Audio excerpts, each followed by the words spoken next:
주의 종에 대해 하신 주의 말씀을 기억하십시오. 주께서 내게 소망을 주셨습니다.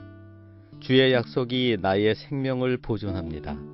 이것이 내가 고통 가운데 있을 때에 내게 위로가 됩니다. 교만한 자들이 한없이 나를 조롱합니다. 그러나 나는 주의 법으로부터 돌아서지 않습니다. 여호와여, 내가 주의 옛 법도들을 기억합니다. 그리고 그 안에서 위로를 얻습니다. 악한 자들 때문에 몹시 화가 납니다. 그들은 주의 법을 버린 자들입니다. 주의 법령들은 내 노래의 주제입니다. 내가 사는 곳 어디에서나 내 노래의 주제입니다. 여호와여, 밤에 내가 주의 이름을 기억하며 내가 주의 법을 지킬 것입니다. 주의 교훈에 순종하는 것이 나에게 축복이 됩니다. 여호와여, 주는 나의 몫입니다. 내가 주의 말씀에 순종하기로 약속하였습니다. 내가 나의 마음을 다해 주의 얼굴을 바라보았습니다. 주의 약속에 따라 내게 은혜를 베풀어 주소서. 내가 나의 길을 깊이 생각해 봤습니다. 그리고 나의 발걸음을 주의 법규들을 향해 돌렸습니다. 나는 지체하지 않고 서둘러 주의 명령들을 지킬 것입니다.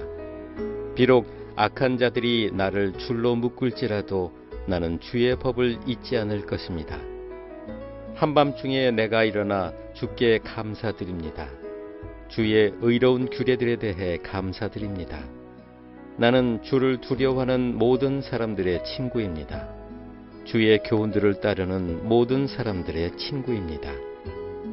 여호와여, 땅이 주의 사랑으로 가득 차 있습니다. 내게 주의 법령들을 가르쳐 주소서. 할렐루야. 우리 하나님께 감사의 박수를 드리겠습니다. 네, 감사합니다. 주님의 은혜와 축복이 여러분 함께 하시기를 바랍니다. 그리고 귀한 연주도 감사합니다. 네, 고맙습니다. 우리 가슴에 손을 얹고 믿음을 고백하고 함께 말씀을 듣도록 하겠습니다. 제가 먼저 고백하겠습니다. 하나님은 나를 사랑하십니다. 나는 그 사랑 안에 있습니다. 하나님은 오늘 나에게 말씀하실 것입니다. 그 말씀에 능력이 있습니다. 그 말씀에 생명이 있습니다. 나의 마음을 하나님께 열겠습니다. 나의 생각을 예수님께 집중하겠습니다. 들은 만큼 변합니다. 들은 만큼 행복해집니다. 오늘 저희가 함께 나누는 시편 119편 전체 중에 본문은 49절부터 64절까지 8개 절이 한 단락으로 쭉 구성되어서 22개의 단락으로 구성되어 있는 시편 119편인데 그 중에 이제 49절부터 64절까지 두 단락으로 구성되어 있는 말씀을 묵상해 보려고 합니다. 오늘 말씀의 주제는 저희는 58절에 있는 내가 마음을 다해 주의 얼굴을 바라봅니다. 내가 마음을 다해 주를 바라봅니다라는 고백을 가지고 말씀을 쭉 나누어 보려고 합니다. 마음을 다해 주를 바라봅니다라는 말이 의미하는 것은 간절한 마음, 그리고 결코 포기할 수 없는 믿음의 모습을 보여줍니다. 안타깝게 쳐다보는 것도 아니고 하나님께서 나를 불쌍히 여기셔서 뭐라도 좀 달라는 그런 눈빛이 아니라 믿음을 가지고, 그리고 포기할 수 없는 열심을 가지고, 소망을 가지고 주를 바라보는 모습을 상상해 보시기를 바랍니다.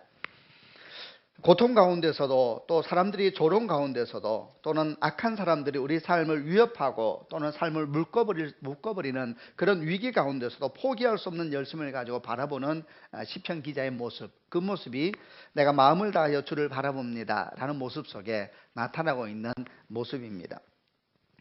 아무리 고통이 다가와도, 아무리 삶의 위기가 다가와도, 또는 사람들이 우리의 삶을 조롱하고 믿음을 조롱한다 할지라도 포기하지 않는 믿음을 가지고 소망 중에 주를 바라볼 수 있는 사람은 어떤 사람들일까?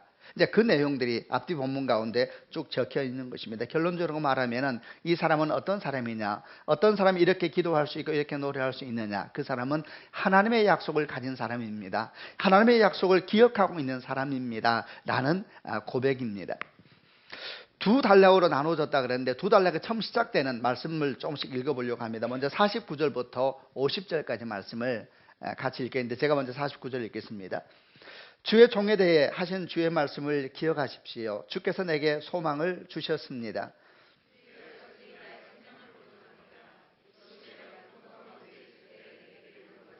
주의 종에 대해 하신 주의 말씀을 기억하십시오. 주께서 내게 소망을 주셨습니다. 주의 약속이 나의 생명을 보존합니다. 같은 말을 반복하고 있지요.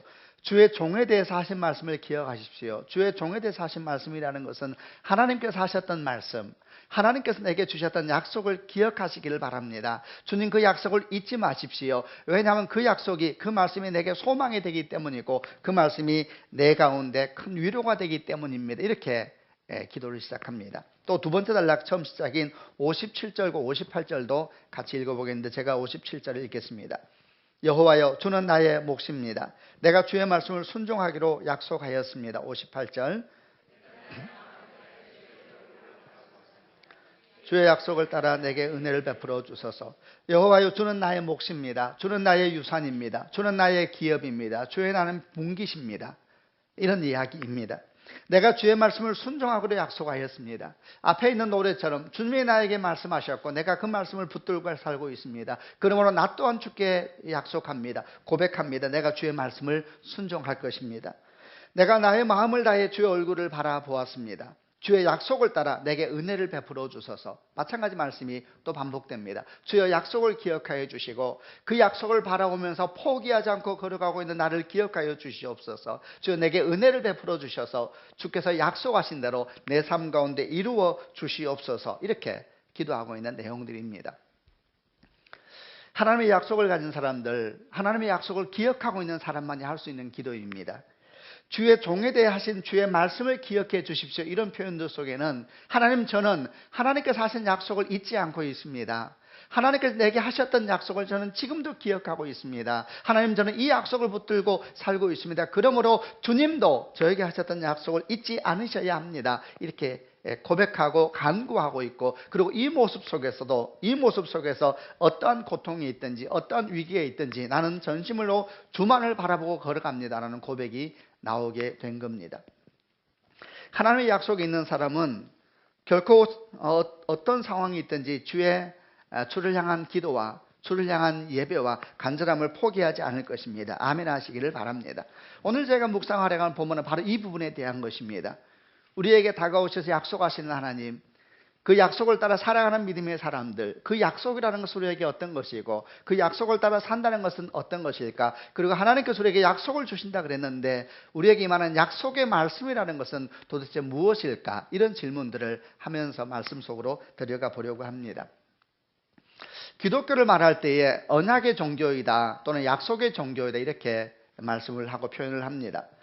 우리가 성경을 보는데 성경을 구약과 신약으로 나눕니다. 구약이라는 것은 옛 약속이라는 이야기입니다. 옛 언약. 신약이라는 것은 새 언약이라는 이야기입니다. 예레미야 31장에도 나오고 히브리서 8장에 나오는 표현입니다. 하나님께서 옛 언약에 대한 말씀도 하시고 새 언약에 대한 말씀도 하셨습니다. 그래서 저희는 이제 성경을 구약, 신약으로 이렇게 나누어서 이렇게 설명을 합니다. 구약이 옛 언약이라 하더라도 그 옛 언약이란 말이 없어진 언약, 필요 없는 언약, 이제는 아무런 능력이 없는 언약이라는 의미가 아닙니다. 구약은 신약으로 완성되는 것이지요. 없어지는 것이 아니라 신약으로 함께 더해지면서 약속이 완성되는 것이 성경 전체의 흐름입니다. 그래서 하나님의 약속은 창세기 1장에서부터 계시록 22장까지 성경 66권에 걸쳐서 계속적으로 반복되고 있고 드러나고 있고, 하나님의 사람들은 하나님을 만날 때마다 그 약속의 귀를 기울였고 그 약속을 따라 살았던 것을 보게 됩니다. 성경에 나오는 몇 가지 주요한 약속들을 한번 제가 기억시켜 드릴 테니까 한번 들으면서 여러분에게 어떤 마음이 드는지, 성경에 나오는 약속을 받았던 사람들, 그 약속들을 행하였던 인생들에 대한 기록들을 잠깐 나눌 때에 여러분은 어떤 마음이 드는지 한번 느껴보시기를 바랍니다. 창세기 1장에서부터 주님은 말씀하셨습니다. 창세기 1장에서 아담을 처음 만드시고 이렇게 말씀하셨습니다. 생육하고 번성하여 땅에 충만하라. 땅을 정복하라. 온 땅을 다스리라. 우리는 이것을 문화명령이라고 합니다. 주님께서는 하나님을 대신하여 우리를 이 땅에 관리자로 보내시면서 명령하셨습니다. 사명을 주신 것이죠. 이 사명은 사명이면서 동시에 그 모든 과정 가운데 함께 하시겠다는 약속이기도 합니다. 그 뒤의 내용을 보게 되면 내가 너를 입히고 먹일 것이다. 이 땅에는 모든 식물들, 열매 가진 나무들을 너희 양식으로 줄 것이다. 라는 약속도 이어서 나오게 됩니다. 창세기 3장에서는 죄가 우리 가운데 들어오게 됐을 그때에도 주님은 약속은 계속하십니다. 창세기 3장 15절을 원시복음, 최초의 복음이라고 하는데 그 복음은 이런 약속이 기록되어 있습니다. 내가 너로 여자와 원수가 되게 하고 너의 후손도 여자의 후손과 원수가 되게 할 것이다. 여자의 후손은 네 머리를 상하게 할 것이요 너는 그의 발꿈치를 상하게 할 것이다. 뱀에게 하신 하나님의 말씀입니다. 여자의 후손은 예수 그리스도를 의미하는 것이고 그리고 너희 후손은 사단을 의미하는 것입니다. 너가 여자의 후손 예수의 발꿈치를 물 것이다. 십자가 사건을 상징하는 것이고 그러나 그가 너희 머리를 네 머리를 상하게 할 것이다. 완전한 승리를 이야기하고 있는 것입니다. 그는 너희 발꿈치를 상하게 하겠지만 너는 죽지 않을 것이다. 그리스도인들에게 주신 약속이기도 합니다. 너에게 고난이 오고 위기가 올 것이다. 그러나 결코 망하지 않을 것이다. 하나님께서 믿는 자들에게 약속을 주셨습니다. 고난의 경계선을 지으셨습니다. 얼마나 놀라운 약속의 말씀입니까? 창세기 12장을 가게 되면 믿음의 조상이 처음 시작되면서 그 믿음의 아비라고 말해지는 아브라함에게도 또 약속하시면서 그를 부르십니다. 너희 본토 친척 아비집을 떠나 내가 너에게 지시할 땅으로 가라. 내가 너를 복줄 것이다. 너는 복의 근원이 될 것이다. 너를 축복하는 자는 내가 축복할 것이고 너를 저주하는 자에게 내가 너를 저주할 것이다. 본토 친척 아비집을 떠나라. 과거로부터의 단절, 과거의 가치관, 과거의 꿈, 과거의 생각으로부터 떠나라. 내가 너에게 줄 땅이 있다. 새 영과 새 마음, 새 꿈, 새 미래를 향하여 걸어가라. 너는 이제 복의 근원이 될 것이다. 너로 말미암아 너만이 아니라 너희 주변 사람들, 가족만이 아니라 온 사람들이 하나님의 은총의 역사를 보게 될 것이다. 이렇게 또 약속을 하셔서 우리는 아브라함에게 그 약속이 어떻게 이루어졌는지를 알고 있습니다. 너는 복의 시작이 될 것이다. 창세기 28장에서는 특별히 유학 가는 부모님들이 많이 붙드는 말씀 중에 하나 있는데 형 에서를 피하여서 멀리 하란으로 도망가는 야곱에게 하나님께서 베델이라는 땅에서 정말 밤에 잠을 자고 있는데 돌베개를 자고 있다 그랬습니다. 아주 도망자의 신세가 된 야곱에게 하나님께서 한밤중에 일어나서 말씀을 하셨습니다. 내가 너와 함께 있을 것이다. 네가 어디로 가든지 너를 지키며 너를 이끌어 이 땅으로 돌아오게 할 것이다. 내가 너에게 허락한 것을 다 이루기까지 나는 너를 떠나지 않을 것이다. 네가 어디로 가든지 나는 너와 함께 있을 것이고 마침내 다시 이 땅으로 돌아와서 내가 약속한 것을 다 이루게 할 것이다. 이것도 도망자의 신세가 되었던 야곱에게 주셨던 하나님의 약속이고 이 약속이 야곱의 전생애를 붙잡고 있었습니다. 사무엘하 7장을 보게 되면 다윗 언약이라는 내용이 나옵니다. 다윗에게 하나님께서 약속하십니다. 네가 어디로 가든 내가 너와 함께 있을 것이다. 네 원수들을 물리쳐 주겠다. 너를 이 땅의 위대한 사람들처럼 유명하게 하겠다. 네가 나이 많아 죽을 때에 너희 아들 중에 한 명이 왕으로 세워질 것이고 내가 그의 나라를 굳건하게 해주겠다. 자녀에 대한 약속까지 줍니다. 만일 너희 자녀가 죄를 지으면 다른 사람과 똑같이 사람 채찍과 막대기로 그에게 벌을 줄 것이다. 그러나 사울에게서 마음을 돌렸던 것처럼 너희 아들에게서 나의 사랑을 거두어 드리지는 않을 것이다. 이러면서 하나님께서 다윗에게 그에게만이 아니라 그의 자녀를 향한 약속을 허락하여 주셨습니다. 구약에 있는 것만이 아니라 신약에서도 약속은 가득 찹니다. 마태복음 7장에 구하라 주실 것이다. 찾으라 찾을 것이다. 두드리라 열릴 것이다. 야고보서 1장 말씀에 너희 중에 지혜가 부족하느냐? 지혜가 부족하거든 후히 주시는 하나님께 구하라. 그분은 꾸짖지 아니하고 너에게 주실 것이다. 빌립보 4장 19절 말씀. 그리스도 예수 안에서 여러분이 필요한 모든 것을 풍족하게 채워주실 것입니다. 창세기 1장부터 시작된 약속의 말씀은 성경 마지막 끝까지 계속되는 말씀 가운데서 아주 개개인적으로 약속을 주십니다.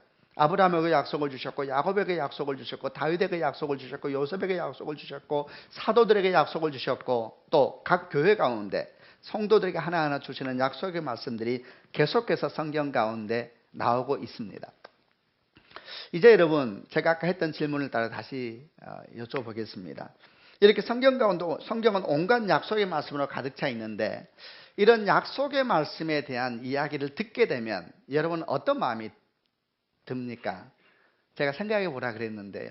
어떤 마음이 지금 드셨던 아니면 과거에 드셨던 어떤 사람이 이것이 나의 약속의 말씀이다 주장하기도 하고 아브라함이 이런 약속을 받았다 이런 이야기도 하고 약속을 따라 살아야 된다 이런 말씀도 하기도 하는데 이런 이야기를 들으면 어떤 생각이 듭니까? 기대가 됩니까? 막 마음이 흥분이 됩니까? 아니면은 그런 얘기 들을 때마다 마음이 뭔가 이렇게 먹먹하다 그러나요? 긍정적이지 않는 마음. 좀 이렇게 뭔가 이런 마음이 듭니까? 많은 사람이 저는 후자의 마음이 들지 않을까 싶습니다. 왜냐하면 그게 나하고 무슨 관계가 있는가? 아브라함이 약속받은 것은 알겠는데, 요셉이 약속을 받아서 복받았던 얘기도 알겠는데, 사도들이 그런 약속을 받아서 위대한 사람이 됐다는 얘기도 알겠는데, 그게 나하고는 무슨 관계가 있는가? 이런 질문을 하게 되죠. 다시 말하면 성경이 이렇게 66권 이렇게 두꺼운 책이 있는데 이 중에서 내게 주신 약속의 말씀이 도대체 뭐냐라는 이야기입니다. 나한테 주신 약속의 말씀이 뭘까 도대체?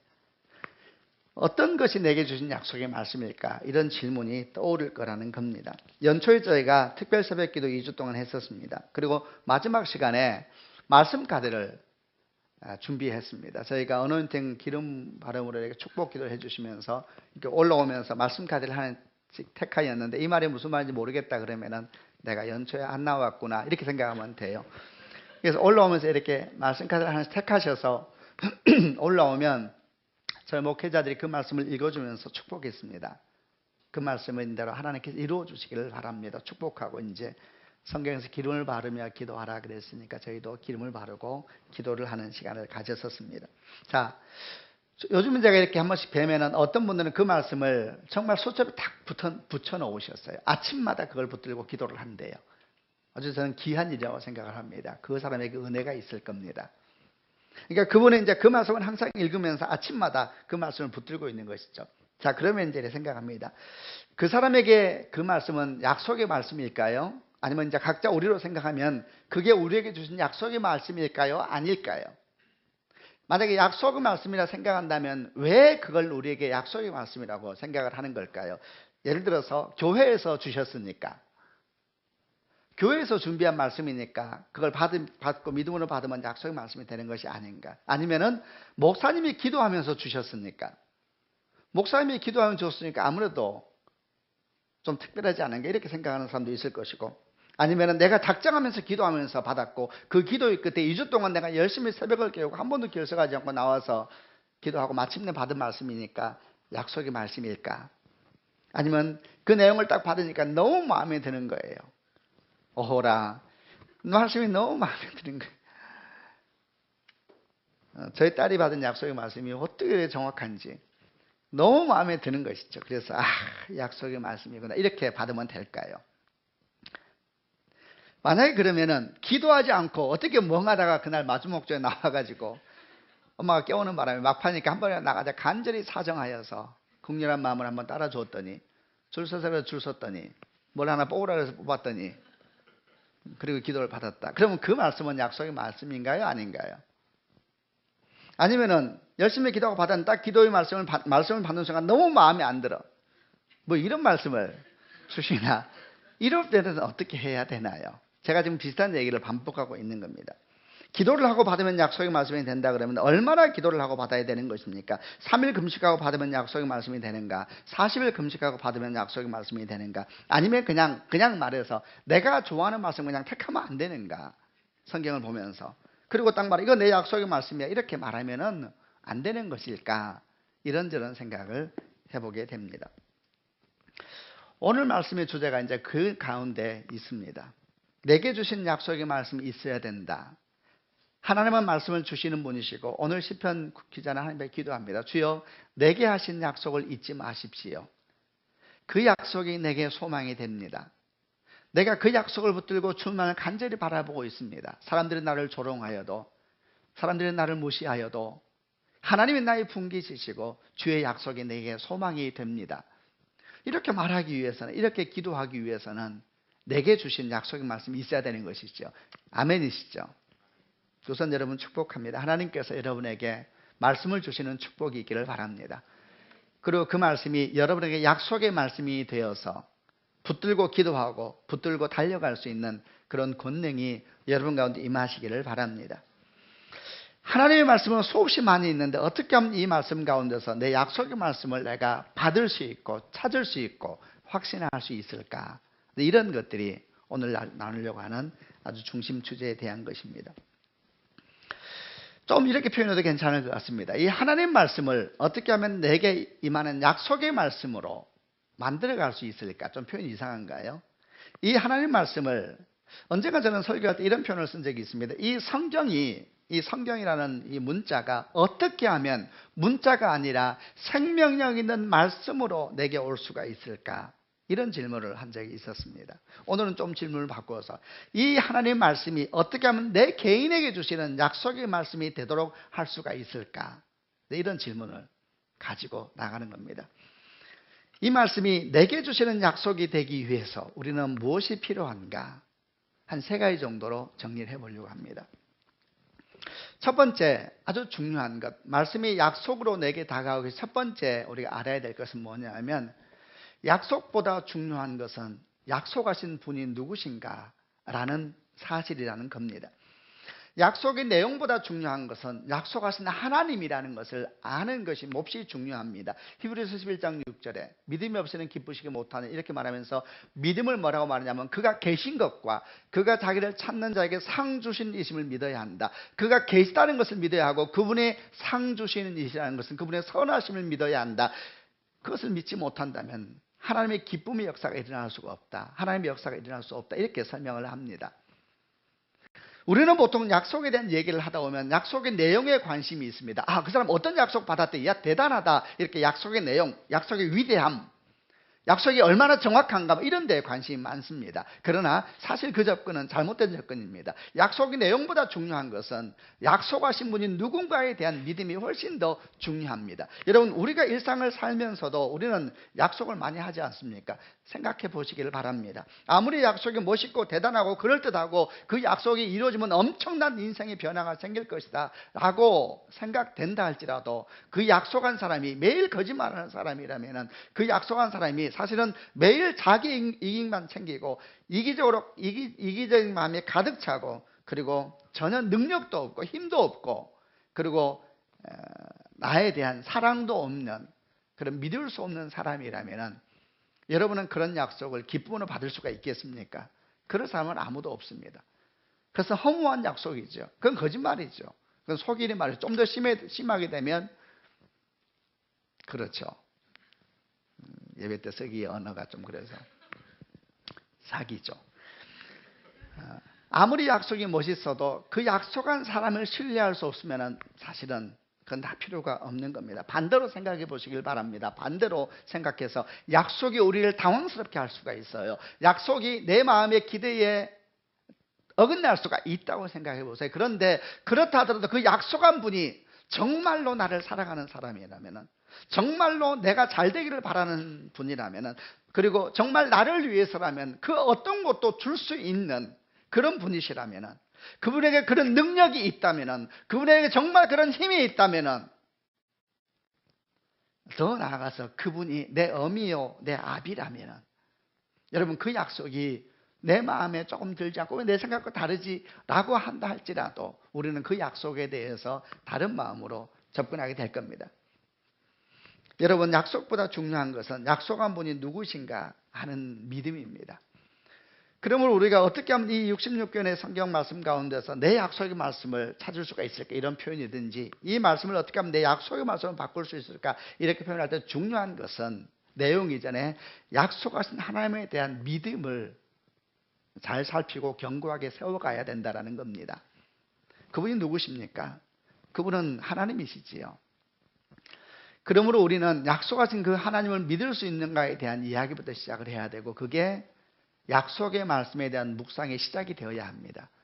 약속의 내용이 뭐냐? 그 내용이 얼마나 대단한 것이냐? 그럼 과거에 나한테 했던 약속 잘 지켜주고 있느냐? 이런 게 주제가 되면 안 되고, 약속하신 그 하나님은 정말 내가 신뢰할 만한 분이신가? 정말 그분은 나를 사랑하시는 분이신가? 정말 나를 향하여서 선한 꿈을 가지고 계신 분이시고, 그 꿈이 결코 멈출 수 없고 포기할 수 없는 꿈을 가진 분이신가? 이런 것들이 시작이 돼야 됩니다. 만약에 약속의 말씀에 대한 묵상이 이 하나님으로부터 시작되는 것이 아니라 그 내용이 뭐냐부터 시작되기 시작한다면, 우리는 하나님께 주시는 선물만 맨날 바라보면서 정작 하나님 자신을 주목하지 않았던 과거에 실패했던 그리스도인들 전체를 똑같이 밟게 될 것입니다. 그들은 하나님께서 주시는 선물은 꿈꾸면서도 하나님을 주목하지 않았었기 때문에 결국 거기에서 속았고 거기에서 넘어지고 말았지 않습니까? 하나님은 정말 믿을 만한 분인가? 그리고 이 묵상에 있어서 이 하나님을 믿을 만한 분이신가? 이 묵상에 있어서 아주 중요한 것은 그분이 우리를 만드신 분이라는 것을 기억하는 겁니다. 너무 식상한 이야기이죠. 그분 우리를 만드신 분이십니다. 그러나 여러분, 이 말씀은 창세기를 보게 되면 하나님의 능력이 아주 많으셔서 한 말씀 하시고 어떻게 흙 좀 모아가지고 탁탁 쳤더니 우리가 나왔다는 의미가 전혀 아닙니다.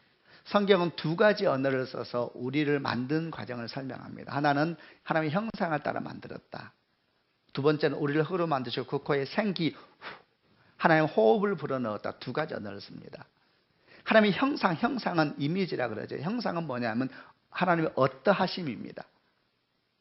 여러분, 우리는 원래 하나님의 형상을 따라 만들어졌습니다. 그 말은 무슨 말이냐면 원래 우리에게는 하나님의 어떠하심이 있었습니다. 하나님의 아름다우심, 하나님의 맑으심, 하나님의 깨끗하심, 하나님의 마음이 원래 우리에게는 있었습니다.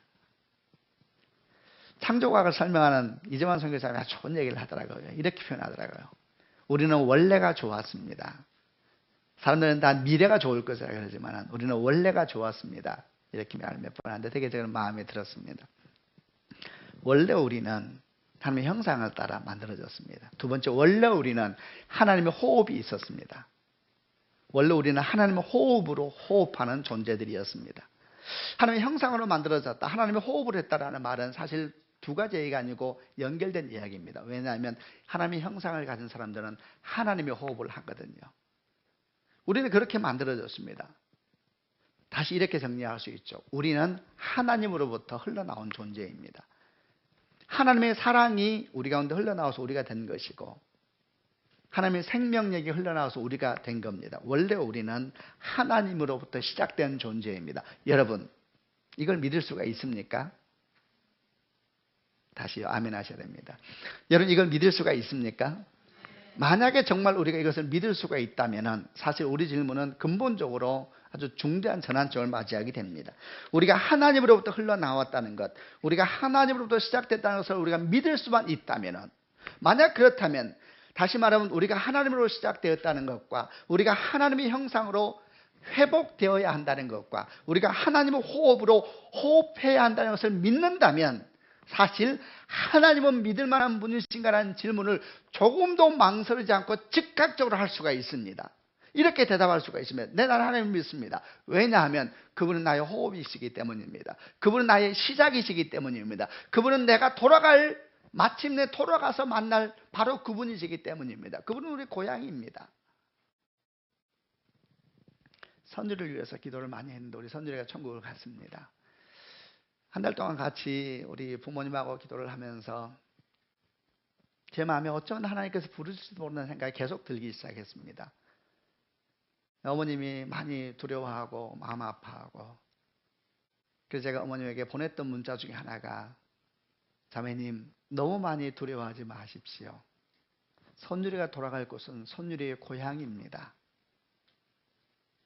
문자를 보냈던 기억이 납니다. 그분은 우리 시작이십니다. 우리가 마침내 돌아가야 될 곳입니다. 그분은 우리의 호흡입니다. 그분은 우리 생명입니다.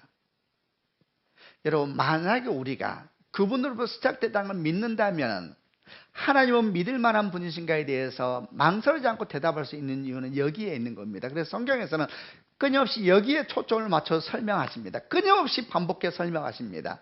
내가 너를 만들었다. 너는 나로부터 시작되었다. 내가 너의 호흡이고 너는 나로부터 시작되었고 너는 나에게 돌아오게 될 것이다. 이렇게 계속해서 설명을 하고 있는 겁니다. 그리고 여기에서부터 성경에 있는 모든 메시지가 나오는 것입니다. 사랑의 메시지이든 때로는 하나님이 분노하시는 메시지이든 때로는 하나님께서 견딜 수 없는 아픔에 대한 메시지이든 다 여기에서 나오는 메시지인 겁니다. 이사야 49장 말씀에 여자가 어떻게 젖 먹는 아이를 잊겠느냐? 아니야. 어쩌면 자기가 낳은 아이를 잊는 부모가 있을지도 모르겠다. 혹 어머니는 자기가 낳은 아이를 잊는다 할지라도 내가 어떻게 너를 잊겠느냐? 보라, 내가 네 이름을 내 손바닥에 새겨 놓았다. 이스라엘 백성들이 항상 말하는 거예요. 여호와는 나를 잊어버리셨다. 하나님은 나를 잊으셨다 말하니까 하나님께서 말씀하십니다. 여인이 자기 배에서 난 아이를 잊을 수 있느냐? 자기 태에서 난 아이를 잊겠느냐? 혹시 있을 수 없는 일이지만 혹시 여인은 어머니는 자기 태에서 난 아이를 잊을지 몰라도 나는 너를 잊지 못한다. 네 이름이 내 손바닥에 새겨져 있다. 이렇게 말씀을 하나님이 하십니다. 시편 139편에 주께서 나의 가장 깊은 곳에서 나를 만드셨습니다. 은밀한 곳에서 나를 만들었습니다. 내가 땅의 가장 깊은 곳에서 만들어졌을 때에 주의 눈이 아직 형태를 갖추지 않은 내 몸을 보셨습니다. 태중했을 때부터, 아니 그 이전부터 주님은 나를 보셨습니다. 만약에 하나님이 시작이고 하나님이 우리가 돌아가야 될 마침점이고 하나님이 나의 호흡이고 나의 생명을 믿는다면, 그리고 그로부터 나온 이런 성경의 말씀을 내가 믿는다면, 그럼 우리는 이렇게 고백할 수 있습니다. 하나님은 나를 가장 잘 아십니다. 아멘이세요? 하나님은 나보다 더 나에게 가까이 계십니다. 아멘이세요? 하나님은 나보다 더 나를 사랑하십니다. 아멘이세요? 여러분, 잊지 말아야 될 것이 있습니다. 하나님은 우리가 움직이고 난 뒤에 움직이는 분이 아니십니다. 계시록 3장 20절 말씀에 볼지어다 내가 문 밖에 서서 두드린다. 우리가 주의 음성을 들을 때는 이미 주님께서 우리 앞에 와 계시는 것입니다. 내가 마음의 문을 열면 그때 주님께서 오신다는 것이 아닙니다. 주님은 우리보다 우리에게 더 가까이 계십니다. 우리보다 더 우리를 잘 아십니다. 우리보다 더 우리를 사랑하십니다. 주님은 정말 우리가 잘 되기를 바라십니다. 아멘이세요? 제가 다시 한번 이 하나하나 고백을 선포할 때 한번 아멘 하시길 바랍니다. 주님은 우리보다 우리를 잘 아십니다. 주님은 우리보다 우리에게 더 가까이 계십니다. 주님은 우리보다 우리를 더 사랑하십니다. 주님은 정말 우리가 잘 되기를 바라십니다. 아멘이세요? 정말이세요? 만약 그럴 수 있다면 우리는 사실은 약속의 말씀에 대해서 담대하게 나아갈 수 있습니다. 혹시라도 그 약속의 말씀이 내가 기대하지 않는 약속의 말씀으로 내게 다가온다 할지라도 우리는 궁극적으로 선하신 그분을 신뢰할 수가 있습니다. 만약에 우리가 이런 믿음이 없다면 우리는 우리가 좋은 말씀만 찾을 겁니다. 우리 마음에 드는 말씀만 기뻐할 겁니다. 이제 우리는 이런 믿음이 없다면 하나님께 주시는 약속이 내게 중요한 이유는 말씀이기 때문에 중요한 것이 아니라 내 욕망을 충족시켜주기 때문에 좋은 말씀으로 전락돼 버릴 겁니다. 이런 일들이 얼마나 많이 일어나고 있습니까? 근본부터 잘못된 접근이 생명의 말씀이고 정말 우리를 향한 한없이 끝없이 큰 사랑과 생명의 말씀이 그저 한순간 우리의 기쁨을 만족시켜주는 그런 말로 전락해버리는 사건이 얼마나 많이 있습니까? 이 말씀이, 그리고 이 말씀 가운데 내게 주신 약속의 말씀이 뭘까? 고민할 때 첫 번째 태도는 내용보다도 그분에 대한 선하심을 믿으라라는 것입니다. 아멘입니다.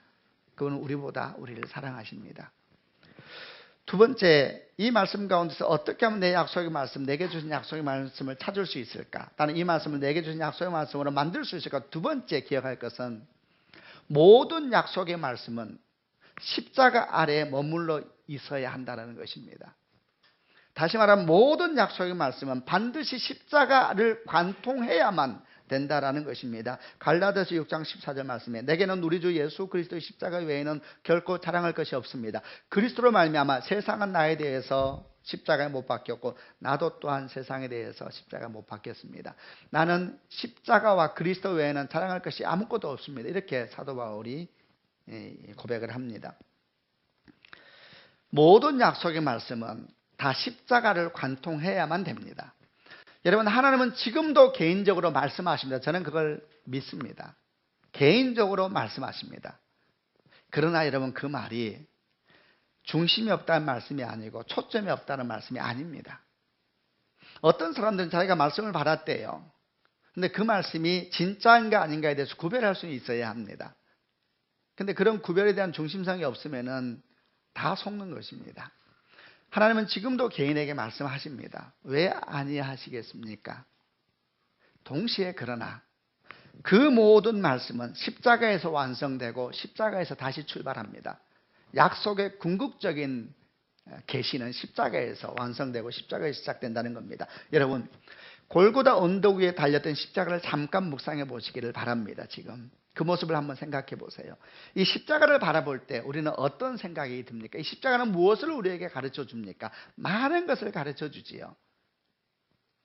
그러나 그 중에 분명 하나는 완전한 승리, 궁극적인 승리를 계시하는 것이 십자가입니다. 그 십자가는 죄로부터의 승리, 죽음으로부터의 승리, 절망으로부터의 승리, 세상으로부터의 승리, 이 땅에 있는 모든 것으로부터의 궁극적인 승리를 보여주는 하나님의 승리의 완성의 장면입니다. 아멘이시죠?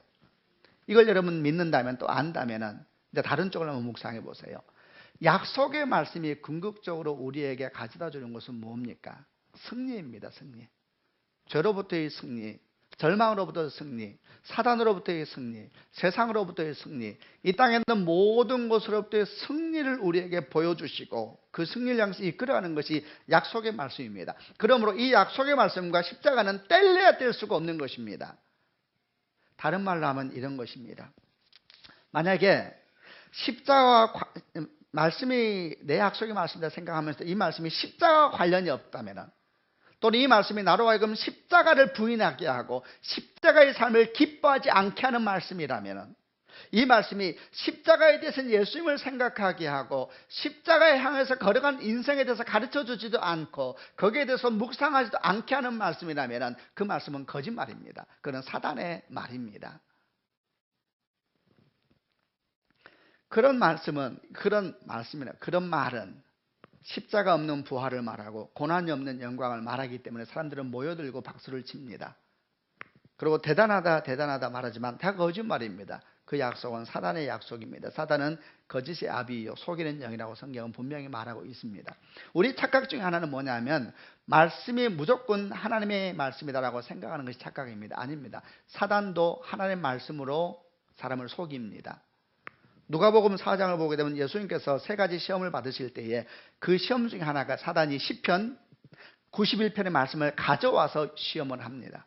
성전 꼭대기에 예수님을 세우고 뛰어내리라. 만일 당신이 하나님의 아들이라면 여기서 뛰어내리라. 그러면서 시편 91편을 인용합니다. 성경에 말씀하시기를 그가 너를 위하여 천사에게 명령하여 너를 지킬 것이다. 그들이 손으로 너를 붙들어 네 발이 바위 위에 부딪히지 않게 할 것이다 말씀하셨습니다. 뛰어내려 보세요. 이 말씀대로 이렇게 이야기를 하죠. 많은 묵상을 할 수가 있습니다. 한 가지는 분명합니다. 성경 말씀도 사단이 유혹하는 수단이 될 수 있다는 것은 분명합니다. 십자가가 없는 말씀, 십자가를 관총하지 않는 약속의 말씀은 사단의 말입니다. 그리고 그 말은 아까와 똑같습니다. 결국은 우리 욕망을 부추기고 세상의 꿈을 하나님의 꿈인 것처럼 대체하려고 할 것이고, 하나님이 주신 약속의 말씀으로 십자가를 거부하고 십자가에 달리신 예수를 기뻐하지 않게 되는 그런 역사가 생기게 될 겁니다. 그리고 그런 약속의 말씀을 좋아하고 쫓아가는 사람들은 결국 하나님과 아무런 관련이 없는 성경 말씀의 표현에 의하면 조금 직접적으로 말한다면 멸망의 길로 걸어가게 되는 겁니다. 이제 우리는 거의 마지막까지 왔습니다. 어떻게 하면 이 성경 말씀은 내게 약속의 말씀으로 우리가 취할 수 있을까? 우리는 지금까지 두 가지를 얘기했습니다. 약속보다 중요한 것은 약속하신 하나님이시다. 두 번째, 모든 약속의 말씀은 십자가로 모아지고 십자가에다 다시 시작해야 된다. 자, 이 두 가지가 굳게 우리 마음 가운데 자리를 잡았다면 우리는 사실 거의 다 작업이 된 겁니다. 이제 우리는 어떻게 하면 약속의 말씀을 취할 수 있는가? 이 두 가지를 굳게 잡고 이제 걸어가면 됩니다. 아주 단순합니다. 말씀 앞에 나아가야 합니다. 말씀 앞에 나아간다는 건 신비한 일이 아닙니다. 지금 이렇게 말씀을 듣고 있는 것도 말씀 앞에 나오는 것이고, 자기 손으로 자기 성경을 펴야 합니다. 자기 무릎을 자기가 꿇어야 합니다. 자기 마음은 자기가 여는 겁니다. 마음을 열고 귀를 열어서 주의 말씀 앞에 머무는 겁니다. 내 시간을 드리고 겸손한 마음으로, 가난한 마음으로 하나님을 신뢰하며 십자가에 달리신 예수의 완전한 승리를 믿으면서 그 말씀 앞에 나아가서 성경 말씀 그대로 귀를 기울이고 마음을 열고 먹고 마시는 겁니다. 내가 말씀을 보는 것이 아니라 말씀이 나를 본다라는 이 아주 중요한 진리를 받아들이면서 내가 말씀을 푸는 것이 아니라 말씀이 나를 풀 수 있도록 내 마음을 열어드리는 행동을 해나가는 것이죠. 그러면은 어느 순간 말씀이 내 안에 들어옵니다. 말씀이 내 안에 들어오는 경우는 보통 두 가지 케이스입니다. 첫 번째는 내가 그 말씀을 목사님 너무 말씀이 좋은 거예요. 내 마음을 막 뜨겁게 하고 행복하게 만들어요. 그래서 말씀이 들어오기도 하고, 그냥 표현하자면 내가 너무 좋아서 그 말씀이. 두 번째는 관계없이 그냥 말씀이 내게 쑥 들어와 버리기도 합니다. 저는 둘 다 괜찮다고 생각합니다. 왜냐하면 거기서 끝나는 것이 아니니까. 내가 너무너무 어떤 말씀이 좋은 거예요. 그것도 괜찮습니다. 아까 두 가지를 놓치지 않는다면. 내 안에 말씀이 쑥 들어와요. 내가 너무 그 말씀이 너무 마음에 들어서. 아니면 나는 계속 나도 모르게 쭉 들어와 버리는 말씀이 있죠. 그 다음 어떻게 하면 되느냐. 그 말씀 붙들고 묵상하고 기도하는 겁니다. 왜 이게 내게 들어왔는지, 왜 내가 이렇게 마음이 뺏겼는지. 그뿐만 아니라 그 말씀에 무릎을 꿇고 기도할 뿐만 아니라 그 말씀만이 아니라 말씀의 앞뒤를 보기 시작해야 됩니다. 성경에서는 왜 이런 말씀이 어느 경우에 나왔고 지금 나에게는 왜 말씀하시는 것일까? 끊임없이 말씀의 인도하심을 믿는 것이죠. 물론 이 모든 과정에 성령의 이끄심을 100% 순종하면서 걸어가는 과정이죠. 여러분, 그러면은 우리 마음 가운데 이 말씀 앞에 정직하게 되고 싶으면 어떤 열망이 생기냐 하면 말씀대로 살고 싶은 열망이 일어나게 되어 있습니다. 말씀은 스스로 일합니다. 이 말씀대로 살고 싶은 열망이 할 때 말씀대로 살면 됩니다. 그러면 어느 순간에 우리는 압니다. 그 말씀이 내게 약속으로 말씀으로 되어 있다라는 것을. 결국 이런 것이죠. 약속의 말씀을 찾지 말고 하나님의 말씀을 찾아야 되는 것입니다. 그 말씀에 무릎을 꿇고 그 말씀이 내게 일하시도록 내 마음을 열어드리면은, 그리고 내가 그 말씀에 순종하기 시작하면 어느 날 그 말씀이 내 안에 약속의 말씀으로 자리하고 있는 것을 보게 되는 겁니다. 처음부터 약속의 말씀을 찾겠다고 말하면 앞뒤가 틀려진 것이죠. 그러면 잘못하면 또 속는 것입니다. 우리가 연초에 말씀을 받았지요. 겸손한 마음으로 받는 것입니다. 이 모든 과정에 주께서 인도하심을 믿고, 그리고 그 말씀을 받아서 그 말씀을 가지고 기도를 시작해야지요. 하나님, 이 말씀이 왜 내게 왔습니까? 묵상하고 기도할 때 어느 날 그 말씀이 내 안에서 말씀이 일하기 시작해요. 그럼 그 말씀이 어느 순간부터 나로 하여금 순종하고 싶은 마음을 줄 것이고, 내가 그렇게 나아가기 시작하면 이 말씀이 어느 순간 내 안에 약속으로 자리 잡고 있는 걸 보게 될 거예요. 아멘입니다. 말씀을 정리하겠습니다. 아브라함에게 약속을 주신 것처럼, 야곱에게 약속을 주신 것처럼, 또 사도들에게 약속을 주신 것처럼 하나님은 오늘 우리에게도 약속을 주십니다. 아멘입니다. 성경에 나오는 이야기가 아무리 멋지다 한들 내 말씀이 아니면 그게 무슨 소용이 있습니까? 아브라함이 하나님, 이삭이 하나님 아무리 멋있어도 옛날 분이잖아요. 지금 내 하나님이 되지 않는다면 그게 또 무슨 소용이 있습니까? 다 소용없는 겁니다. 성경에서 이렇게 말씀한 이유는 그 하나님이 내 하나님이라는 얘기를 가르쳐주기 위해서, 내 하나님이 되시기 위해서 말씀하고 있는 것이죠. 그들의 약속의 말씀을 부러워하지 말고 여러분의 말씀이 약속의 말씀으로 되는 축복이 있기를 바랍니다. 세 가지를, 첫 번째, 말씀보다 내용보다 약속 아닌 분을 향한 믿음을 키워나가시길 바랍니다. 두 번째, 모든 약속의 말씀은 십자가에서 모아지고 십자가에 다시 시작합니다. 십자가가 없는 말씀은 사단의 말입니다. 세 번째, 이 두 가지를 경고하면 말씀 앞에 서시면 됩니다. 겸손한 마음으로 약속의 마음을 말씀을 찾지 말고 말씀 앞에 서셔야 돼요. 말씀 앞에 순종하고 말씀 앞에 괴로워하고 말씀 앞에 주 앞에 기도하면 말씀이 일을 합니다. 그리고 우리로 하여금 한 걸음 뛰게 하고 또 한 걸음 뛰게 하시겠죠. 어느 순간 보면은 내 안에 약속의 말씀이 자리 잡고 있는 것을 보게 될 겁니다. 주의 은총이 여러분과 함께 하시기를 바랍니다. 아멘. 기도하시겠습니다.